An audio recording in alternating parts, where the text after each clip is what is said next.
Em, Bueno, en los últimos días se está hablando mucho del síndrome urémico hemolítico.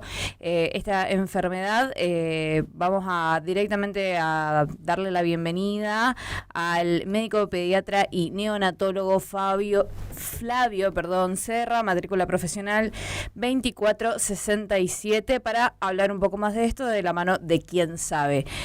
Doctor, buenos días, bienvenidos a Mucho Humo. Acá los saludan Belén y Mariana.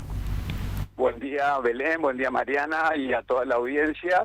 Que tengan buen día, y estamos con un tema bastante complicado acá con el dengue y con esto que ahora el síndrome urémico hemolítico que siempre tenemos casos anualmente. Bien, le consulto primero que nos pueda dar un panorama general. Se han conocido bastantes datos, pero aún así muchas veces no se tiene claro de qué se trata la enfermedad y cómo se podría llegar a ver afectada toda una población. Bien, la enfermedad es una enfermedad que se transmite por contaminación de los alimentos. Uh-huh. En general sucede con la carne y en general con la carne molida. Puede suceder con otro tipo de cosas como las leches no pasteurizadas, las aguas no tratadas para consumo, el manipular alimentos, verduras y frutas sin lavarse las manos, pero en general tiene que ver con la carne mal cocida y sobre todo la carne molida. Se transmite a través de una bacteria que es Escherichia coli, y esto vamos a aclararlo. Esta bacteria está en los intestinos de casi todas las personas y sobre todo los mamíferos, y cuando uno hace un análisis de materia fecal y a veces de infección urinaria lo ve habitualmente, pero hay algunos casos que esta bacteria genera una patogenicidad muy particular que genera una inflamación y produce esta enfermedad que ahora la vamos a explicar, pero que no es una enfermedad que nosotros podamos tratarla o protegerla con vacuna ni nada de eso. La tenemos que proteger de una manera de conciencia al manejar los alimentos. Claro, de prevención. Exactamente. Esta enfermedad, tengo entendido, sobre todo los mayores afectados son menores de 5 años, pero también hay otros grupos con probabilidad de sufrir más tendencia, digamos. Básicamente afecta a niños menores de 5 años, pero puede afectarse cualquier persona que se contamine con esta bacteria. Lo que es cierto es que los adultos, los jóvenes y los adultos mayores responden a veces a esta bacteria con más defensas y hacen que no tengan el cuadro florido. Al que realmente los trata muy mal y provoca el cuadro florido con necesidad a veces de hasta diálisis, es por los niños, sobre todo los menores de 5 años. En Córdoba tenemos tuvimos hasta chicos de 7 años, pero los menores de 5 son los más afectados. Doctor, justamente preguntarle, ¿no? La noticia tiene que ver con la cantidad de fallecidos. Ya son 3 los menores fallecidos a nivel nacional. ¿Cuál es la forma en la que se desarrolla esta enfermedad que puede derivar justamente en el fallecimiento de nuestros niños? Bien, a ver, la enfermedad es producida, como te dije, por una bacteria. Esto produce una toxina que, ingresada al intestino, provoca que esta toxina ingrese por el intestino al torrente sanguíneo. Lo que hacen los vasos sanguíneos es alterar la piel que cubre los vasos sanguíneos, que se llama endotelio, y provoca pequeñas fibrosis dentro, que en los vasos sanguíneos más pequeños, como el del riñón, destruye los glóbulos rojos y destruye las plaquetas, ¿sí? Al destruir los glóbulos rojos y las plaquetas, se provoca una alteración, con una anemia demasiado severa, con una alteración muy grande de la coagulación de la sangre, y eso genera el cuadro en general, que es un cuadro de muy mala evolución, digamos. Es un cuadro grave siempre, no es un cuadro que uno vea que lo pueda pasar con poca atención. Necesita habitualmente terapia intensiva y, como te acabo de decir recién, habitualmente por la afección del riñón también necesitan de diálisis, ¿no? Por eso la prevención es lo más importante en esto, más que el tratamiento, porque en el tratamiento hay que hacerlo de manera especializada. Claro. ¿Qué síntomas tiene? ¿Qué cosas uno le puede llamar la atención? Primero empieza con un cuadro que habitualmente es una diarrea, que en general puede tener un poco de moco con sangre, y habitualmente se le agrega palidez, edemas de los párpados y de los pies, y una alteración del estado general que puede llegar a provocar alteraciones de la conciencia e inclusive convulsiones. Doctor, según la Organización Mundial de la Salud, Argentina tiene una de las tasas de incidencia más elevadas. ¿Esto tiene que ver con nuestra forma de consumir la carne o con que nuestro consumo suele ser más alto que en otros países?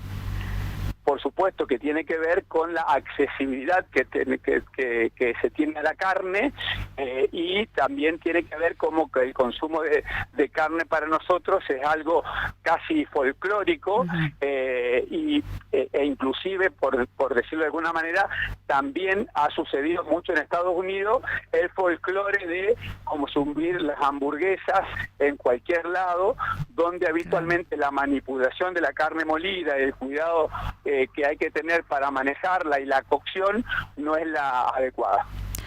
Entonces, tiene que ver con esto, con un... digo, más allá de que nosotros en nuestra casa nos puede pasar con algo comprado, tiene que ver con una mala forma de manejar la carne, de no cocerla bien o simplemente del origen de la carne. No, es del mal manejo, es absolutamente el mal manejo y la mala cocción, digamos, ¿no? Por eso una de las indicaciones que existe en pediatría es no consumir carne molida hasta los 5 años. Esa es una indicación de cosas que le prohibimos a los padres que le den a los niños hasta esa edad. Uno puede cocinar carne para un niño ya desde los 6 meses en adelante, pero tiene que ser pedazos de carne sin moler o molerla después en casa una vez cocida, digamos, porque la manipulación, y a veces la manipulación sin ningún tipo de cuidado en cuanto a la higiene de las manos y demás, genera este tipo de patologías. Doctor, usted lo mencionó al inicio de que esta es una enfermedad que está siempre presente. En este momento podríamos decir que hay un pico, ¿no? De hecho, hay algunos datos que nos mencionan que entre 2014 y 2021 los casos disminuyeron, pero ahora hay un incremento del 13%. ¿Usted a qué cree que se podría dar este brote, podríamos decir, en estos últimos meses? Bien, es muy difícil decirlo, digamos, pero en general también tengamos en cuenta que por ahí la condición económica hace que busquemos alternativas más baratas, ya el consumo hace que busquemos por ahí, inclusive en cuanto a el consumo de hamburguesas o de lugares donde uno puede ir a comer también más baratos, y habitualmente en esos lugares cada vez más baratos tampoco tienen los cuidados necesarios que hay que tener con este tipo de alimentos. Eso es una de las cosas fundamentales que afecta o que puede producir este tipo de patología, ¿sí? De hecho, esto puede suceder en la casa de uno, digamos, pero en general cuando uno va a un local donde el manejo no es lo adecuado, donde no tienen agua segura o donde la cantidad de atención al público es exagerada y por achicar pasos hacen cosas muy a las apuradas, suelen suceder este tipo de accidentes, por decirlo de alguna manera, que no es más que un mal manejo de los alimentos. Doctor, más allá de este incremento que se vio desde el 2021 hasta el presente, en su experiencia, en su trato con los pacientes, ¿cree que se ha generado un poco de conciencia alrededor del tema? ¿Usted ve que efectivamente los padres, por ejemplo, no le dan carne molida hasta los 5 años? ¿O es algo que cree que todavía no pasa y que, bueno, hay que trabajarlo? No, creo que últimamente, en los últimos años, ha habido una concientización en mucho de lo que tiene que ver con la crianza, digamos. Eso implica también un conocimiento de qué darle, qué no darle, cuáles son los riesgos del hogar y demás. pero por supuesto que a veces en las épocas de verano, en las épocas donde uno intenta relajarse, en las épocas donde por ahí la gente concurre masivamente a algún tipo de localidad por vacaciones, más se produce una relajación en ese tipo de cuidados que puede tener este tipo de inconvenientes.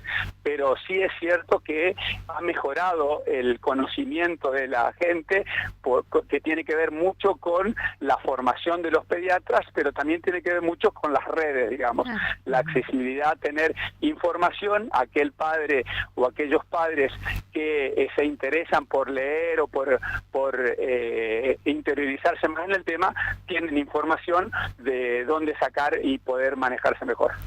Doctor, por supuesto, imagino la recomendación, ¿no? Tanto para padres como también hay algunos otros sectores, como decía Marian, que son de riesgo, como las embarazadas, es automáticamente acudir al médico. Sí, por supuesto. O sea, la primera recomendación es como siempre que consuman carne bien cocida, o sea, y sobre todo si le van a dar a los niños, que no quede nada rojo en la carne. Por supuesto, estamos hablando de cualquier carne, pero especialmente la carne molida, ¿sí? Y traten de manejarse siempre cuando consumen algún tipo de producto de carne molida, traten de manejarse en lugares que sean seguros. Pero también tengan en cuenta que deben higienizarse también para el manejo de todos los alimentos en la casa, verduras, frutas, lavarse las manos y lavar después las verduras y las frutas, no consumir leches no pasteurizadas y consumir también aguas seguras, ¿no? Doctor, esta pregunta es específico, por ahí nos pasa a muchos y quería saberlo, ¿no? A veces no se termina de lavar bien la verdura. Esto también puede, esa persona medio que le enjuaga nomás. Bueno, el lavado de la verdura tiene que ser un lavado superficial. Uno no puede tratar de lavar la verdura como lava el piso, digamos, ¿no? Pero sí siempre disminuir por lo menos el contenido que tengan las hojas o la verdura o la fruta sobre la piel, para tratar de evitar, porque todo esto tiene que ver con la carga que uno le mete al organismo, digamos. Es distinto que entre un solo virus o una sola bacteria que entre cientos de virus y bacterias al organismo, porque el organismo puede repelerlo cuando son pocos, pero siempre puede perder la batalla cuando son muchos. Ok, y esta enfermedad, más allá del caso de los 3 menores fallecidos, también puede derivar en una necesidad de trasplante, entonces considerando que se afectan los riñones. Esto es así por un lado, y por otro, que puede generar otro tipo de enfermedades asociadas. Y en general puede dejar muchas secuelas, ¿sí? Secuelas que pueden ser renales o pueden ser por ahí neurológicas, si es que el cuadro también afectó. Acordate que dije que afecta los vasos sanguíneos y altera por ahí la irrigación de los vasos sanguíneos más finitos, digamos, ¿no? Sobre todo el intestino del riñón, pero también puede afectar los del cerebro. Doctor, bueno, más allá de esto, hay que destacar algo. En principio, ¿usted tiene información de que podría desarrollarse esto en Corrientes? Porque estamos hablando siempre de que esto está pasando en Córdoba, ¿no? Traemos la información para acá, digo, para no alarmar a la población también, que estamos en momentos difíciles.